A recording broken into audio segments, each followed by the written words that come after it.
Pendant que ça grouillait de l'extérieur, la tension était aussi vive à l'intérieur de la salle de réunion de la préfecture de Foumban, entre les maires, membres du syndicat des communes du Noun, les députés et les autorités administratives, policières et judiciaires.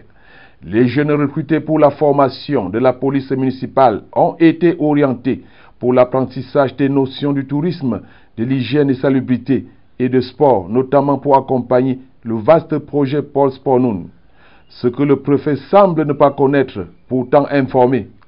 Le préfet défend les intérêts de l'État, c'est-à-dire les intérêts communs. Les intérêts communs. La police sanitaire, on n'a pas besoin d'un parcours de combattant pour former les sanitaires.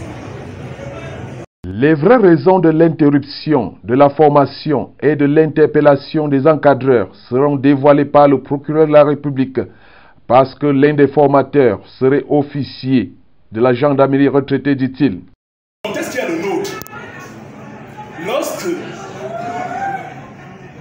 un officier de gendarmerie est en train de former des jeunes, qu'est-ce qu'il va leur transmettre? Qu'est-ce que l'officier de gendarmerie va transmettre aux jeunes? Qu'est-ce qu'il sait faire d'autre, l'officier de gendarmerie, si ce n'est manier les armes? La réplique de Madame le maire de la commune de Foumban ne se fera pas attendre. Quel professionnel peut aller faire des cours comme il le veut, ou même s'il n'est pas en retraite, il peut faire n'importe quel cours en fonction de ce qu'on lui demande. Il n'est plus là et tout le monde est au courant dans cette salle qu'il n'est pas question de former une police municipale, mais il est question de former un service. Un service, je dis multipurpose à la commune, dans lequel on va recruter pour mettre n'importe où on a besoin. On est en déficit d'effectifs, monsieur le préfet. On a besoin de personnes formées à la mairie. Et on a besoin de formateurs. On ne va pas aller inventer des formateurs. Si vous, à la préfecture, vous nous proposez des personnes qui peuvent les former, eh bien, proposez-nous-les. On a besoin de ces personnes. Mais pour le moment, si vous êtes là pour accompagner les communes, proposez-nous donc des formateurs qui sont taillés à votre mesure. Pourquoi n'avoir pas saisi la mairie si le formateur et ancien officier de la gendarmerie était perçu comme obstacle? Que fait-on alors de ces anciens hommes en tenue devenus cadres du RDPC après leur retraite? Toujours est-il que les formateurs interpellés ont été libérés et la formation suivra son cours.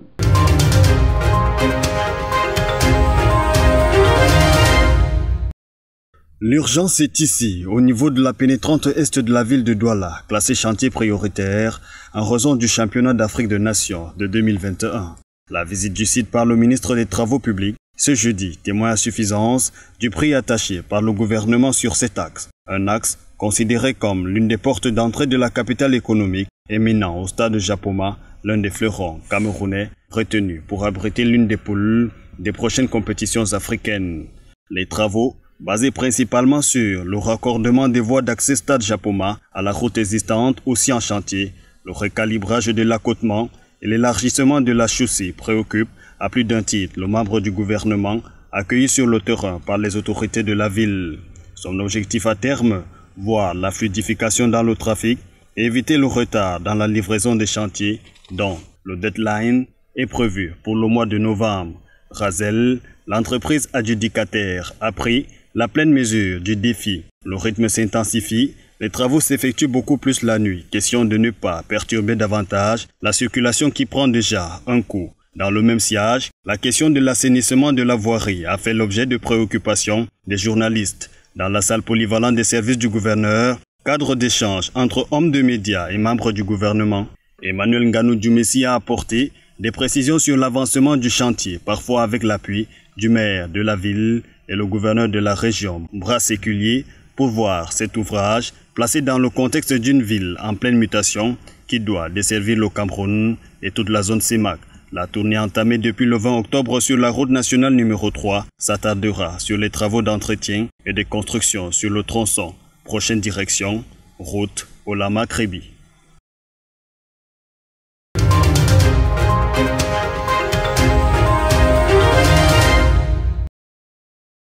Insuffisance de la réglementation sur la médecine traditionnelle Faible niveau de protection des inventions et innovations relatives aux médicaments issus de la pharmacopée traditionnelle, méconnaissance par les chercheurs des droits de propriété intellectuelle, inexistence d'une politique incitative à la valorisation des résultats de la recherche sur les médicaments issus de la pharmacopée traditionnelle, insuffisance criarde de financement et d'aide à la production, inexistence ou inadaptation de procédures d'homologation des médicaments issus de la médecine et de la pharmacopée traditionnelle. Le constat est clair, la médecine traditionnelle camerounaise paraît encore dévaluée, même si elle fait ses preuves face à la pandémie de Covid-19, de fièvre forte ou de sida. Nous ne savons véritablement pas ce qui se passe alors que Dieu seul sait que nous y avons droit parce que à côté de dire non à la médecine traditionnelle, nous recevons beaucoup de personnes importantes qui fréquentent nos sites. Donc nous ne comprenons véritablement pas pourquoi les choses vont si lentement. De même, environ 60 à 80% des 2/3 des populations des pays en développement comme le Cameroun font appel à la médecine traditionnelle pour les soins de santé primaires, soit par tradition culturelle, soit par faute d'autres alternatives, notamment au coût plus élevé des médicaments conventionnels. Les médecines traditionnelles, très généralement, sont des médecines qui se transmettent de génération en génération. Elles peuvent être inhérentes à un continent, elles peuvent être inhérentes à une région, à une tribu même, alors que la médecine naturelle, elle est universelle.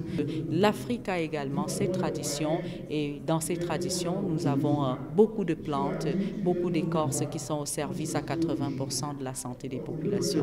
Néanmoins, des tradipraticiens et naturopathes réunis en association internationale poursuivent leur engagement à contribuer à l'augmentation de la durée moyenne de vie à la naissance et celle de l'espérance de vie en bonne santé au Cameroun et en Afrique.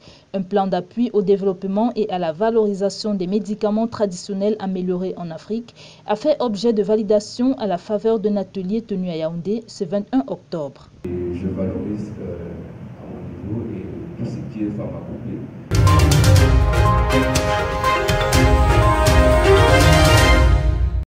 La formation professionnelle à l'aune d'un cadre réglementaire rénové de la résilience à la crise sanitaire, c'est le thème de l'année de formation 2020-2021 dont la sectorielle pour le compte de la région du littoral s'est tenue ce 22 octobre à la salle des banquets du Centre de formation professionnelle de l'excellence à Douala.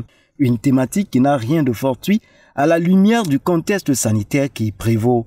Cet thème, n'est-ce pas, nous amène, n'est-ce pas, à revoir, n'est-ce pas, notre manière, n'est-ce pas, de dispenser notre formation et surtout dans cette condition, n'est-ce pas, de Covid-19 qui nous impose une autre manière de fonctionner cette année. Les travaux en salle, présidés par Dawai Nguessa Fodou, délégué régional du Minefop, y étaient construits sur 3 exposés, à savoir la réforme du système d'évaluation aux examens officiels du Minefop, les attentes, la consommation de la drogue et des stupéfiants en milieu de formation et le bilan des activités de l'année de formation écoulée et les perspectives pour l'année en cours réussie. Pour le délégué qui présidait sa toute première sectorielle dans la région, la formation professionnelle dans le littoral est plutôt de bon augure. Je pourrais sans doute dire que la formation professionnelle se porte très bien dans la région du littoral. D'autant plus que nous avons en plus, n'est-ce pas, des centres existants, nous avons encore eu des nouvelles créations qui sont assez importantes. Donc c'est pour dire que la formation professionnelle se porte bien. Il y a d'ailleurs encouragé les opérateurs économiques à ouvrir des centres de formation pour une réponse à une main-d'œuvre qualifiée dans le marché de l'emploi. Vulgariser les instructions de la hiérarchie, voilà un des objectifs spécifiques de cette rencontre.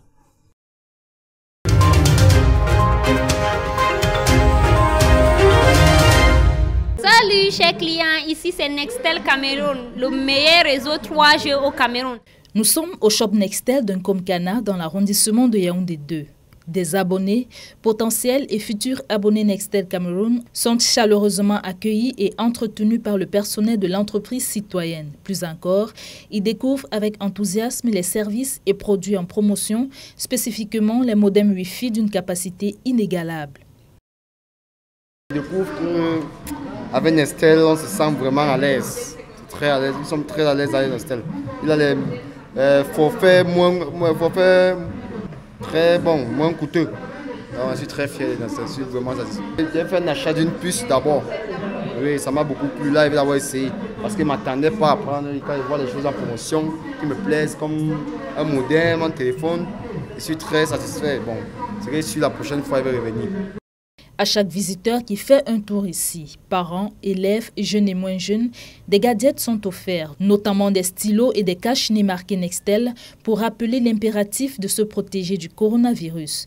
Nextel Cameroun poursuit ainsi sa campagne de promotion des modems Wi-Fi Box de 34 000 et de mini-modems de 19 000 francs CFA. La compagnie de téléphonie mobile manifeste une fois encore sa proximité aux populations. Nextel Cameroun, c'est une entreprise qui table sur certaines valeurs, notamment la valeur patriotique, mais aussi qui met au centre de sa préoccupation sa clientèle. Alors, c'est une série d'activités qui sera organisée aujourd'hui, à partir de ce jour, par Nextel Cameroun, une activité de promotion. Dans le cadre de cette campagne, Nextel Cameroun a prévu sponsoriser une activité organisée par le ministère du Tourisme et des Loisirs. Nous profitons de cette occasion pour inviter la population camerounaise à s'approprier le produit des marques Nextel, notamment pour cette offre qui vient d'être lancée, l'offre, la promotion de nos modems de Nextel Cameroun. Vous savez, aujourd'hui, nous sommes une référence par excellence en matière de la data.